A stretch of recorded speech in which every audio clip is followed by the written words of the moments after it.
আসসালামু আলাইকুম দর্শক। চাষি দুলুমি ইউটিউব চ্যানেলের পক্ষ থেকে স্বাগতম। দর্শক, আমি বই রয়েছি, আপনারা বুঝতে পারছেন যে কোন জায়গায় বসে রয়েছি। এটা অবশ্য বেগুন ক্ষেত। বেগুন ক্ষেত আজকে নিড়ানি দিচ্ছি। নিড়ানি দেওয়ার সাথে সাথে হঠাৎ করে মনে পড়লো যে আমার দর্শকদের কিছু পরামর্শ দেওয়া দরকার। আমি যেগুলা ফেল করতেছি বা আমি সমস্যা যেগুলো ভুগতেছি সেগুলো অবশ্য দর্শকদের জানানো উচিত। এই সুবাদে ভিডিওটাতে সকালবেলা আসা বা ভিডিওতে আসা। সকালবেলা আমি এসে কাজ করা শুরু করছি, অবশ্য খেতে নিড়ানি দেওয়া শুরু করছি, দেখতে পাচ্ছেন। খেতে এই পর্যন্ত পুরো শেষ। একটু ভালো করে দেখাও, না দেখালে তো বুঝবে না তো। হ্যাঁ, একটু এই মোবাইলটা এইভাবে দেখো। আরে এইভাবে এইভাবে পুরো দেখা যাবে। হ্যাঁ, তো জুম করো। দর্শক, একটু দেখানোর চেষ্টা করতেছি। আর দেখানোর চেষ্টা করছি সর্বোচ্চ। যেটা বলবো আজকে, যেগুলো সমস্যা সম্মুখীন হচ্ছি সেগুলোই আজকে তুলে ধরবো এই ভিডিওতে। ইনশাল্লাহ পুরোপুরি ভিডিও দেখার চেষ্টা করবেন। পুরোটা ভিডিওটা অবশ্য লং ভিডিও হবে, পুরোপুরি দেখার চেষ্টা করবেন।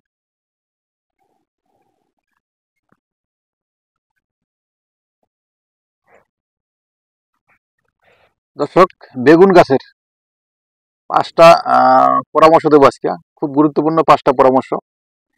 1 নম্বর হচ্ছে চারা নির্বাচন। ভালো চারা নির্বাচন করবেন কেন? আর দ্বিতীয় হচ্ছে পানির নিষ্কাশন ব্যবস্থা। 3 নম্বর আছে ছায়াযুক্ত ফসল। আর 4 নম্বর হচ্ছে ভালো জাতের চারা। যখন যখন খারাপ জাতের চারা আপনি যখন রোপণ করবেন, রোপণ করার পরে করণীয় কি? ওই চারাটাকে কিভাবে সতেজ বা সুন্দর রাখবেন, এই একটা পরামর্শ। আর একটা পরামর্শ হচ্ছে নিড়ানি। এই নিড়ানি সম্পর্কে আহ, একটা পরামর্শ। তা 5টা পরামর্শ অবশ্যই পুরোপুরি ভিডিওটা দেখার চেষ্টা করবেন। প্রথমত নিড়ানি দিয়েই কথা আলোচনা শুরু করি। নিড়ানিটা হচ্ছে, এখন দেখেন ঘাস, এই যে দুবা ঘাস, এই যে ঘাস, এই যে ঘাস, এই ঘাস একটু সামনে সামনে যাও, সামনে দেখা তো। এই সামনে যে ঘাসটা দেখতে পাচ্ছেন, এই যে ঘাসগুলা, এই ঘাসগুলো অবশ্য আজকে 16-17 দিন হয় এই বেগুন খেতে অবশ্য রোপণ করার। 17 দিন হয়, 17 দিন কিন্তু ঘাস ভরে গেছে। ঘাস ভরে গেছে, ঘাসটা এখন যদি আমি তুলে না দেই, এই ঘাসটা আহ, বিশাল আকার ধারণ করবে। পুরো বেডটা ভরে যাবে। পুরোটা পুরো বেডটা যখন ভরে যাবে, তখন অবহেলিত অবহেলিত চলে আসবে। কাজ করার মতো উপযোগী হবে না, মনোবল হারিয়ে যাবে যখন ঘাস ভরে যাবে। তা আমরা ঘাস ভরার আগে, যেহেতু 17 দিন হয়েছে, 17 দিনের মধ্যে আমরা এই ঘাসগুলা একে তুলে তুলে ফেলবো। এই ঘাসগুলাকে তুলে ফেলবো। তুলে ফেলার পরে আমরা হাত দিয়ে এইভাবে আগলে দেবো মাটিটা। হাত দিয়ে আগলে দেবো। একটা হচ্ছে আগলে দেওয়ার কারণ হচ্ছে মাটিটাকে শুকাই নিতে হবে জরুরি। যেহেতু অনাগর বৃষ্টি দেখতে পাচ্ছেন, এখনো পানি রয়েছে।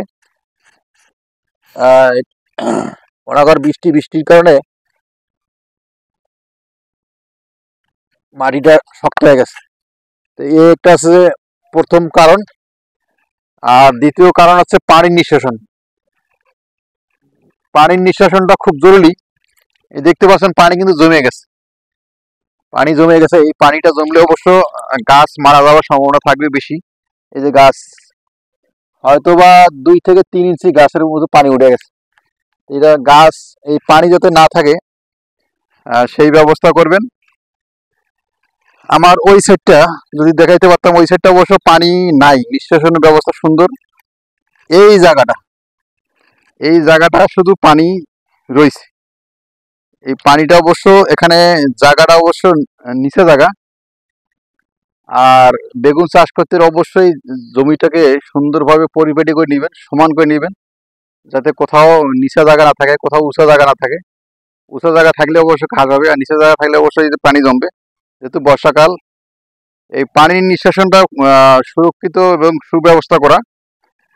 পানিটা অবশ্য এখান থেকে আমি বেঁধে অবশ্য পানিটা সেচে দেব। পানিটা এভাবে বাঁধবো জায়গাটা অবশ্য, যেহেতু পানি আমার রয়েছে এইভাবে পানিটা আমি সেচে দেব।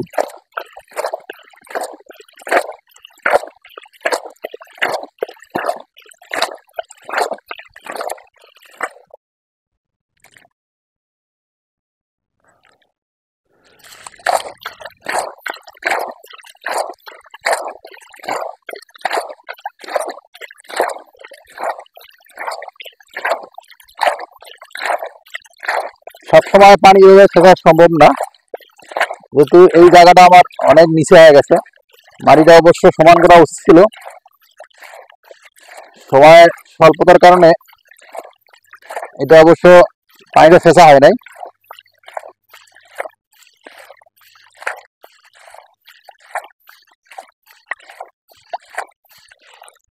এইভাবে পানি সেচে অবশ্য নিড়ানি পানি শেষ করে দিবেন, সেচে দিবেন। পানি কিন্তু ড্রেনে চলে যাচ্ছে, ওই সাইডটা দেখাইতে পারবো কিন্তু পানি ওই সাইডে নাই, একবারে পরিষ্কার।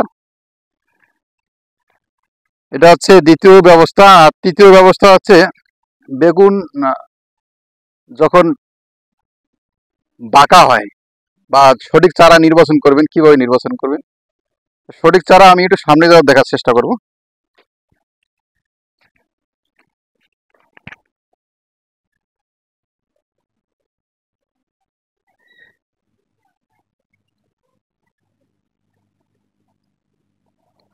আমি দূরে না, এই যে চারাটা দেখতে পাচ্ছেন, এই চারাটা অবশ্য বেঁকা না, একবারে রাউন্ড সোজা বরাবর। এই চারাটা অবশ্য সঠিক চারা। এই চারাটা অবশ্য ভালো,